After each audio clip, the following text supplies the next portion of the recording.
मुझे मालूम है कि अगर मेरे गांव के लोगों की ज़मीन लेके उनको 50-50 करोड़ मुआवजा दे दिया जाए और उनको नोएडा गुड़गांव में बिठा दिया जाए, मुझे मालूम है वो क्या करेंगे। सरकार को मालूम नहीं है, पॉलिसी मेकर्स को मालूम नहीं है, ये जो बिल्डर्स अंधाधुंध फ्लैट बनाए जा रहे हैं उनको मालूम नहीं है।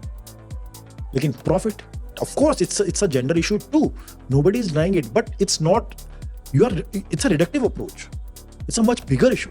अपनी आपकी जो अर्बन मोरालिटी है और जो रूरल मोरालिटी है उसमें जमीन आसमान का अंतर है। रूरल मोरालिटी को आप ठीक उसी तरीके से, अगर ये अर्बन लोगों को मान लीजिए इनसे इनके घर वर ले लिया जाए और इनको गांव में भेज दिया जाए कि जाओ भी तुम वहां पे जाओ और तुम खेती करो, क्या ये कर लेंगे?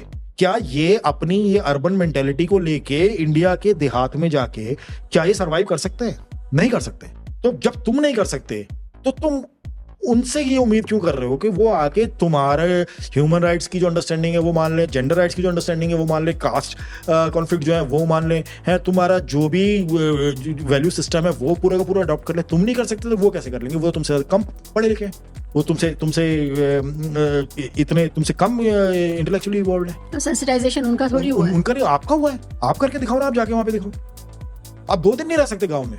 दूसरी बात, ये जो आपने वो टेनिस वो बच्ची को उसके बाप ने गोली मारी, ये ऑनर क्राइम से ज्यादा ये क्राइम है कि हमने अपनी सोसाइटी को किस तरीके से पूंजीवाद की गिरफ्त में इतना डाल दिया है कि अब ये सब हादसे जो है ना, अभी तो लड़की मरी, कोई लड़का भी हो सकता था अगर मान लो उस बंदे का कोई बेटा होता जो टेनिस खेल रहा होता, वो किसी शहर की किसी लड़की के साथ उसका कुछ अफेयर चल रहा होता, या वो गे होता, या कुछ भी ऐसा लाइफस्टाइल उसका होता जो उसके जो रूरल वैल्यू सिस्टम में सेट नहीं बैठ रहा, तो शायद वो उसे भी गोली मार देता। और बहुत सारे लोग इस पे नाराज भी हो सकते हैं कि क्या जेंडर को तो वो कर रहा है, करे होते रहे यार। इन लोगों की मेरे को परवाह नहीं है, क्योंकि मैं अपनी समझ के हिसाब से बोल रहा हूँ और क्योंकि मैं उस परिवेश से खुद बिलोंग करता हूँ।